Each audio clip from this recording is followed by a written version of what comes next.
So anyways, I'm sitting there on the couch, and I decide to watch, you guys know Vox?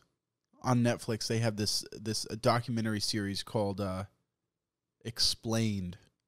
Now, say what you want about Vox, but this documentary series is a banger. All right? It is a straight banger, dude. And I'm watching this thing. They have each episode is on, they're only like 15 minutes long, 20 minutes, and they have like, each episode's on a different thing, you know?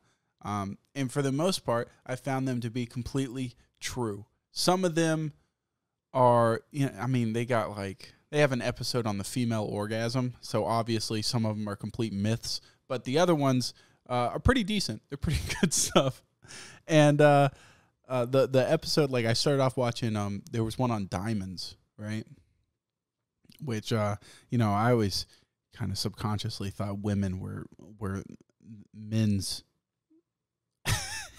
arch nemesis, you know, because women can sit there and complain that, men are like the number one danger to women, you know, because we're like rapers and killers and stuff. But men rarely complain and rarely realize that we die of heart problems due to the stress that women put on us. Women kill us just in a much less violent, blood-splattery method. They just do it sadistically through pressure and to-do lists and, you know, where did the romance go? Type conversations, you know, that just weigh on your fucking heart for 40 years until you die.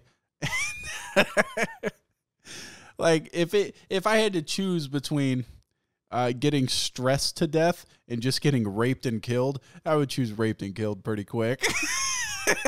No, that's bad. That's bad. So anyways, there was this this documentary, you know, what was that? What was the point of this? Oh yeah, I was going to say that I always thought women were the arch nemesis to men. Well, it turns out watching this thing on diamonds, it was actually a corporation called De Beers that controlled the diamond supply. And this documentary is about, I guess, the genius marketing of the De Beers Corporation, which what they did was they consolidated all the diamond supply for basically the world. And really just kind of, it's kind of a depressing episode. They're like, yeah, white people came in there and seized all the diamonds from South Africa. And there was a shitload of them. Man, they had a shitload of diamonds. But then they realized that, you know, they're not worth a lot if there's a shitload of them. So they just kind of held them in storage and just would trickle out a little bit at a time. And then they realized, like, nobody was buying these fucking things. Really, they were used for like mechanical stuff, like industrial purposes, and that's about it. So then they're like, how do we make people want to buy them? Oh, we'll just make it a symbol of love. So they started that whole like Diamond is Forever campaign, right? And they were like, oh, we got truckloads of diamonds, but I'm not gonna give these things off for $25. I mean, I've been beheading Kenyans for these for the past 20 years. So I'll just, we'll charge them at an incredible price and say there's not many of them. You know, what's the point of owning a diamond unless it has some blood on it, you know? And so they upcharged it. They held on to a huge amount of it. And it's a fucking depressing thing because they show like the expansion of it. First, they take over, like this one company takes over like South Africa. Then they take over Russia too. I think they had like all of Russia's diamond supply. And they started this like marketing thing in the US.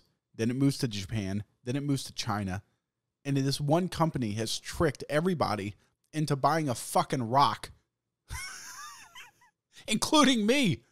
I spent a good amount of money on a fucking stupid rock for Abby's stupid ring.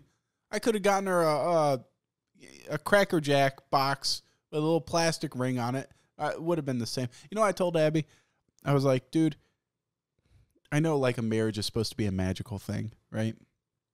Like the marriage day. Dude, I don't really remember that shit. But I remember that fucking honeymoon. I told her straight up, I was like, look, we've been dating at the time we got married. I was like, we've been dating for 9 years. 9 years, okay? We're basically married at this point. this marriage ain't going to change shit except for spend a lot of money. So you get the marriage, I get the honeymoon. We went to Colorado, did badass Colorado shit, had a fun time in Utah, saw the Mexican hat, saw all sorts of crazy shit, saw Mesa Verde, ate some bomb food.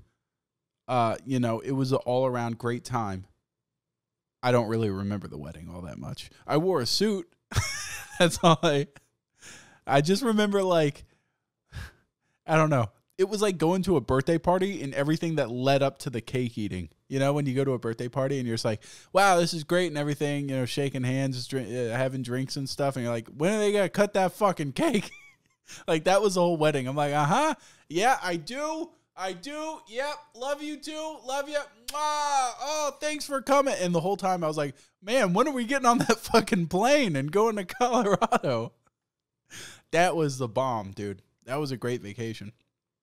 And you know, it was a first vacation after the marriage and everything. So that was fun. I had a great time. I don't know if Abby did. I think she enjoyed the wedding a little bit more,